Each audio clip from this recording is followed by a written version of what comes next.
This is Cast of Wonders, the fiction podcast for young adults featuring stories of the fantastic. Episode 141, October 12th, 2014. Welcome back to our October horror special, everyone, with The End of the World. This week we bring you another pair of stories about endings, starting with Reading Time by Beth Cato. Beth is the author of The Clockwork Dagger, a steampunk fantasy novel just released from Harper Voyager. Her short fiction can be found in Intergalactic Medicine Show, Beneath Ceaseless Skies, Daily Science Fiction, and Escape Pod ran her excellent Red Dust and Dancing Horses earlier this week. She's a Hanford, California native transplanted to the Arizona desert, where she lives with her husband, son, and requisite cat. Her website is bethcato.com, and from there you can find links to her presence on Twitter, Facebook, and Pinterest. The story is read for you by one of the cornerstones of fiction podcasting, the Easter werewolf himself, Dave Thompson, the host and co-editor of Podcastle. He's narrated stories there, as well as Escape Pod, Drabblecast, and here at Cast of Wonders. He's also narrated Tim Pratt's excellent novel Briar Patch, and Greg Von Eekhout's Norse Code, both on sale at Audible. His stories have been published at Escape Pod, Pseudopod, Drabblecast, and other cool places. He lives in Southern California with his lovely wife and 3 children, one of which I'm secretly convinced is Dave's experiment in cloning technology. Bundle up, everyone, and check your supplies. The time has come.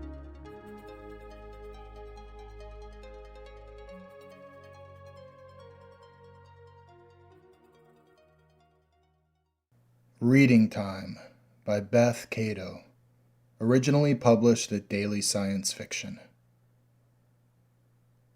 We began to burn the books, and Dad tried to kill himself. Almost all of the extra furniture had been burned over the previous month, leaving the upholstery and padding from sofas and chairs heaped on the big bed in what used to be just Mom and Dad's room. Me and Taylor stayed in that room all day since heat rises, and we wore so many layers of clothes that it was hard to go up and down the stairs. Anyway, with so many of the walls and rooms empty, the whole house echoed so their voices really carried from the downstairs library. I can't do this, Vic. I can't. Burning books like Nazis? We are not burning books like Nazis. We're burning books to keep our kids warm and alive. I've torn apart everything else first. Do you know that? The books are last. Dad made some sort of weird moan, like a whale from an old nature show. I know, but if we make it out of here, what sort of world will it be without books? What sort of civilization? Tom, listen to yourself. We're one family. There are other survivors out there. You've said yourself that a nuclear winter isn't supposed to last long. It's a drop in temperature. Nothing permanent. I thought it would be over by now. The smoke and debris should have cleared the atmosphere. That's what this is really about, isn't it? You were wrong, but it's okay to be wrong. We're still alive. We have rations for the next 2 months. It'll be June by then. We'll dig out of the snow and find other people. Whenever we leave this house, we'll have to leave the books behind anyway. Just get down from the chair, please. Something squealed against the floor. Leaving books behind isn't the same as burning them. You can't compare the two. This wasn't good. Dad had been really quiet for a few days. I had wondered if the books had been wise, since I felt the same way. I loved his library.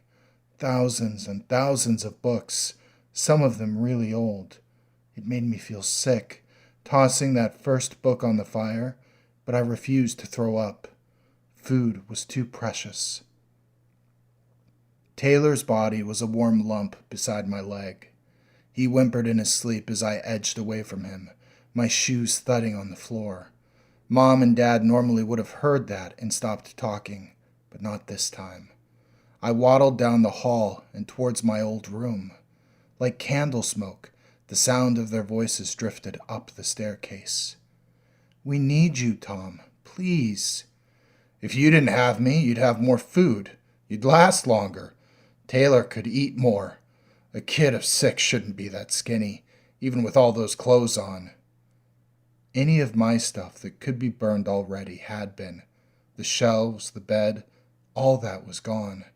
I still had some pink plastic toys, old sentimental things, and the leftovers from my dumped-out dresser drawers. I dug through the mess, looking for Great Aunt Sarah's birthday gifts. We need you. We love you. You're part of this family. You help. You've been clearing the roof of snow, or it might have caved in by now. We're in this together. We need you, Tom. I took the stairs, one at a time, my legs thick with layers of pants. The knees didn't quite bend. Going up again would be so much harder. The silence had been so long, I was afraid of what I might find in the library. Mom stood in the doorway, her pale face framed by a sweatshirt hood. Dad was in the middle of the room, on top of his metal desk chair, a rope swaying behind him like something out of a western. Lucha, go back upstairs and keep Taylor warm, Dad said. Luca, go back upstairs and keep Taylor warm, Dad said, as if I could ignore what he was about to do. His words formed clouds in the air. No, she needs to stay, Mom said. If you're going to do this, I won't be able to hide it from them. Yes, you'll have to explain the sudden appearance of fresh meat somehow, Dad said, his face twisting into some weird wannabe smile. I had both hands tucked behind my back. That's gross, Dad. I know about the Donner Party. I could hear everything you both were saying, too. Mom sucked in a sharp breath. Taylor was sound asleep when I left the bed. He doesn't know a thing, but I had an idea for Dad. Remember last year when you told Aunt Sarah I wanted a music player, and she bought me that ancient little tape player instead of an iPod? I held out both my hands. I also have a whole box of blank tapes and 2 cases of batteries, and Mom said ages ago those weren't good for the radio or flashlights. There's not enough tape for all of the books, but if we have to burn favorites, maybe we can read them first, make them last longer. I can carry this with me whenever we leave. Dad stared at me with his jaw hanging open like a fish. I walked up to him and cleared my throat. Can I help you down, Dad? His legs quivered as he moved to sit, both arms tucked against his stomach. It's something, he murmured. It's something. Well, I sure don't want to clean the snow off the roof, even if it is a 5-foot drop now, I said. He managed a faint smile. Yeah, lazy teenager. That's right. I expect you to do the book reading, too. He closed his eyes. Remember when we used to do reading times before bed, when you were little? Yeah, I said, squeezing his hand. Guess we just needed an excuse to start again.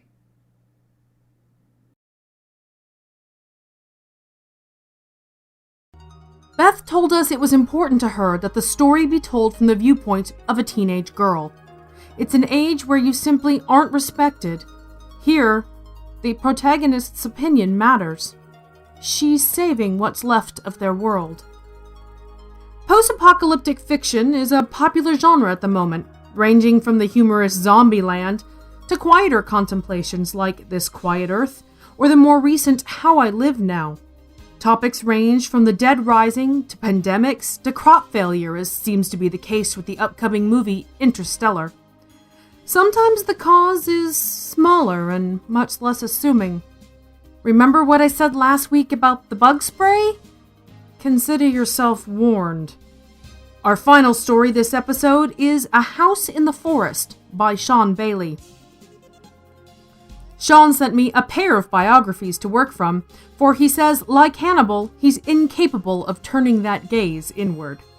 Sean Bailey longs to change the world, but doesn't want to interact with it in any way. He's also the leading spokesman behind a campaign against advertising, which he can't seem to get off the ground. Sean keeps a Reese's peanut butter egg underneath his pillow to ward off evil entities known as hunger spirits. He's nomadic for 8 months out of the year, and lives in the attic of unsuspecting homeowners. The other 4 months, he's feral. These days, he writes as often as he can, preferring for some reason small, enclosed spaces like his closet. He usually has the feeling that something really, really big is about to happen right as he finishes a piece. And as soon as he finishes, he spins around with the feeling someone is about to slap him from behind. He's not sure why, so he writes today as he wrote then, furiously, under pressure and time constraints, and with love all around. His novella, Sorry Charlie, is available on Amazon, and he's working on a new trilogy, the first volume of which is called The Village. You can check it out on his website on WordPress, that's Sean.Bailey. The story is narrated for you by Lizzie. She works in data visualization, and her work hours are consumed with thinking about data, how it fits together, and how to visualize it in a simple manner for others.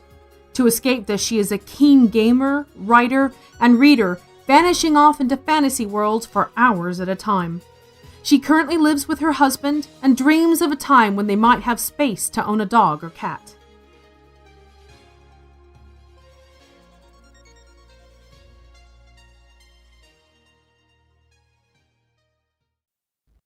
A House in the Forest by Sean Bailey. March 6, 2009. We huddled together near the fire in the middle of our living room. For a while we'd been able to use the chimney, because the smoke and the heat from the fire had kept them from entering the house that way. We would just close the flue when we were done and leave the embers to smoulder. But they soon became accustomed to the heat, and we would see little glowing pieces of the fire emerge onto the hardwood, leaving a burnt little trail behind them as they moved slowly across our living room. It was surreal. Now our mid-March fire was resting on a few concrete blocks set under an old Coca-Cola aluminium sign from the antique store in town. This kept us from burning a huge hole through our floor, and, as long as we all slept in the living room, it kept you from freezing to death. The temperature in the back laundry room was around 23 degrees, and I'm certain it was a few degrees lower outside, although no one has been outside in almost a month. We keep listening to the radio for good news, but so far there have been no definite scientific breakthroughs. In fact, the CDC reluctantly stated yesterday that whatever it was had spread across the Canadian border. That made 17 US states and Alberta. Disheartening to say the least, and we are running out of food. At first, we believed the government and the scientists. A few weeks later, we believed the scientists. Now we believe no one. I don't believe anybody knows the why of it. And really, the why doesn't seem to matter as much now. What matters now is survival. What matters now is sealing the cracks and keeping warm and getting food. That's what matters now. Mum keeps doting on me, asking me if I'm chilly, and hovering around me like I'm on my deathbed if I as much as cough. Although I have to admit, if one of us got the flu right now and we had to break out, that sounds so strange, breaking out of your own house. That would probably be the end for us all. Hold on. Jesus, Mary, and Joseph. That was my sister Lily. She was screaming like a banshee in the bathroom. Thought a piece of black lint that slid across the floor when she shut the door was one of them. Thought there was a breach. We did have a few openings a couple of weeks ago, but my dad handled those very quickly. Where was I? Oh yeah, breaking out. In the beginning, you could venture out and get supplies. That is, if there were any left. You could brush the gnats and spiders and ants off you every so often, and you would be fine. You might get home with a few bites that itched you for a while. A few weeks later, my dad wouldn't take any of us with him to the store anymore. He would come home with hundreds of bites on him and a very serious face. 2 weeks after that, you couldn't go out at all.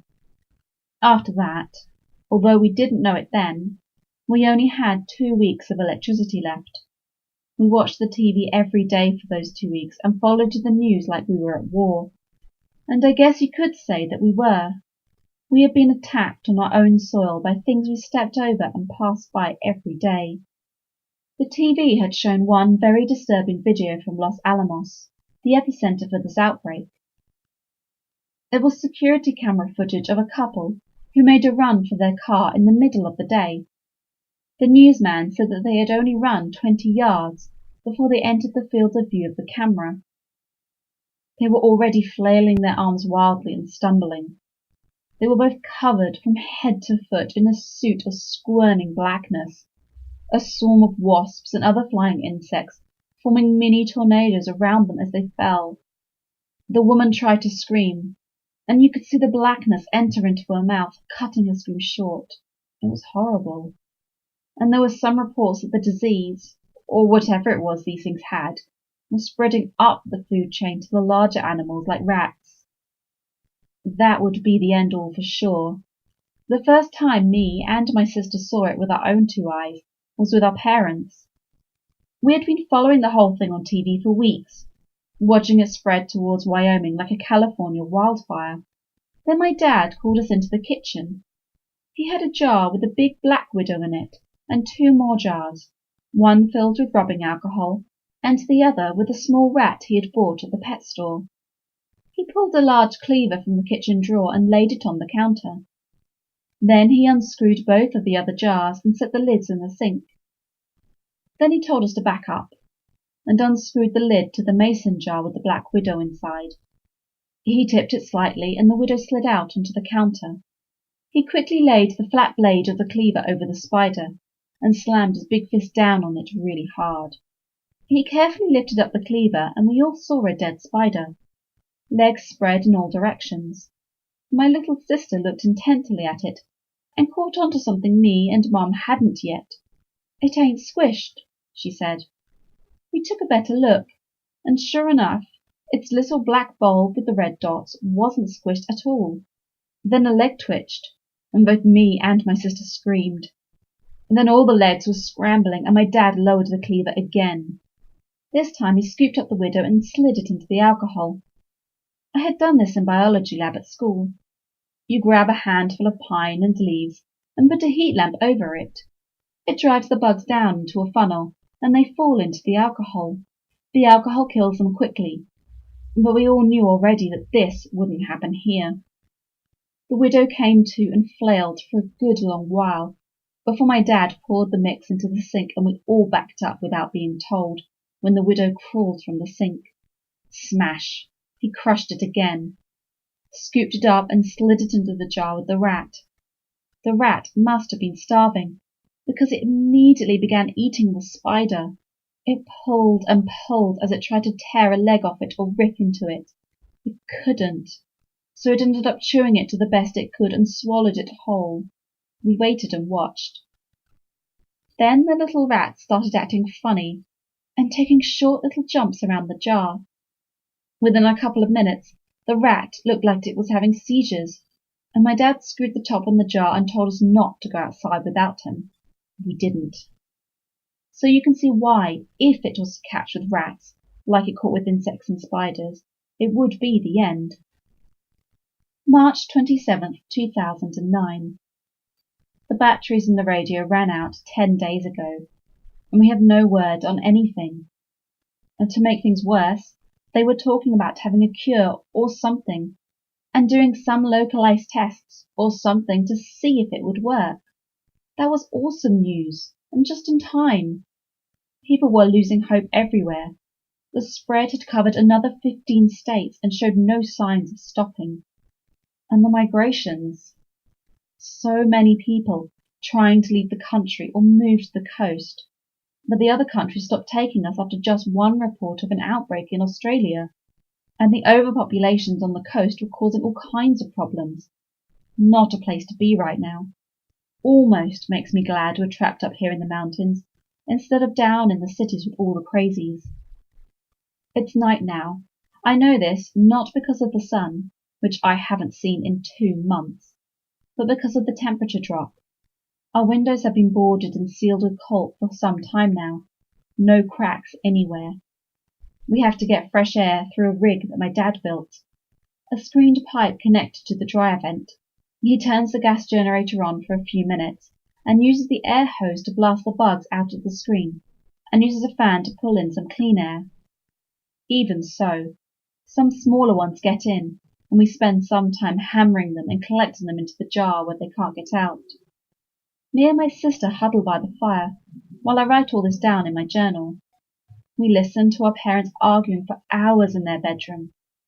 We're both old enough to know what they are fussing about. Although the water has never stopped coming, we have enough food for just a few more days. Going outside is not an option, but neither is starving to death. And the sounds. Imagine 1,000,000 bugs all making their tiny little noises all at once, all day, every day. It's maddening. It's also very hard to sleep. And yesterday we heard the roof give a little and some wood splinter. We don't know if it's termites, or all the combined weight of millions of bugs pressing down with the snow. Or worse even, maybe it has spread to the rats. Maybe they're being a little more aggressive than the bugs at finding a way in. Who knows? Hold on. My dad says we have to hide in the bathroom. We hear trucks outside, and that's not good. Could be crazies. Hold on. April 6th, 2009. Sorry, I haven't written in a bit. But so much has happened. When my dad heard the noise, we all hid. We heard what sounded like a big machine running outside, and then something close to muffled grenades. My mum squeezed our arms so tight we complained. Then we heard the front door come off its hinges and my dad screaming. Shots were fired, and we looked down the hallway to see my dad retreating and screaming, "What are you doing? What are you doing?" Bugs swarmed everywhere. I'd never seen so many. They covered my dad, and he grabbed his leg and screamed. He fell limp, and my mum started screaming. That's when we saw the crazies. They ran at us at full speed. We couldn't see what they looked like because they were covered in bugs too. They raised something and fired, and we all started screaming. Then the world went black. When I awoke, I could hear my mum's voice. I could see nothing. Then I felt the bugs. They were crawling all over me. I tried to flail them away, but my arms wouldn't do what I wanted them to. I felt paralyzed. I could feel them in my hair, on my legs, and inside my shirt. Everywhere. I started to scream and then stopped. That was how they got into your mouth. I felt an arm grab mine, and I started screaming anyway. Nothing crawled in my mouth. I had some sort of mask on.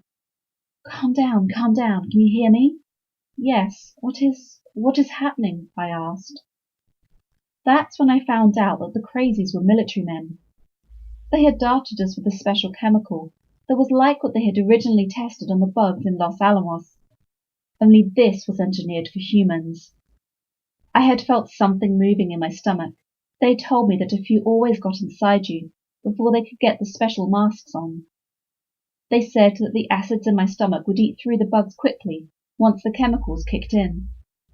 A finger rubbed over the lens of my mask, and I saw the world the way I guess I'll see it for some time now, through a milky glass. I will write later. Right now, they are teaching us how to use the dart guns and how to administer the masks to those who are still trapped like we were. I feel so much better now. As we leave, I can't see the walls of our house for the layers of insects and spiders. I walked outside for the first time in months and looked up to see the sun. I couldn't. There were so many swarms of things in the sky. The trees, the barn, the road, the whole landscape. It was all black and squirming as we waded through it on our way to the trucks.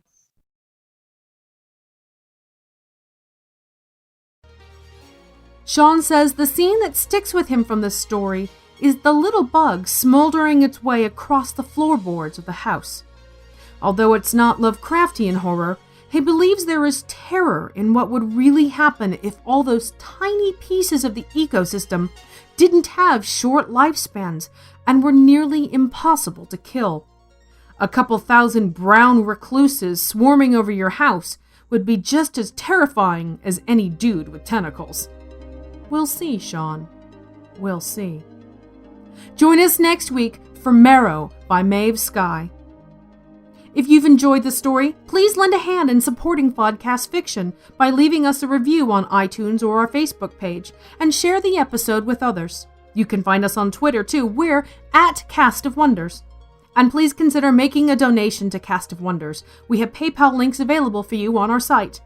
All of our donations go to cover bandwidth costs and purchase stories. Every little bit helps, and you have our heartfelt thanks for helping us to keep bringing you the best young adult audio fiction week after week.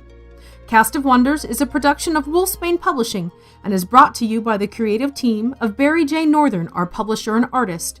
Our audio producer is Alan Sale, and I remain, as always, your humble editor and host, Marguerite Kenner. Our episodes are released under a Creative Commons Attribution, Non-Commercial, No Derivatives license. Share but don't change. Our theme, Appeal to Heavens, is by Alexei Nov from MusicAlley.com. Thanks for listening.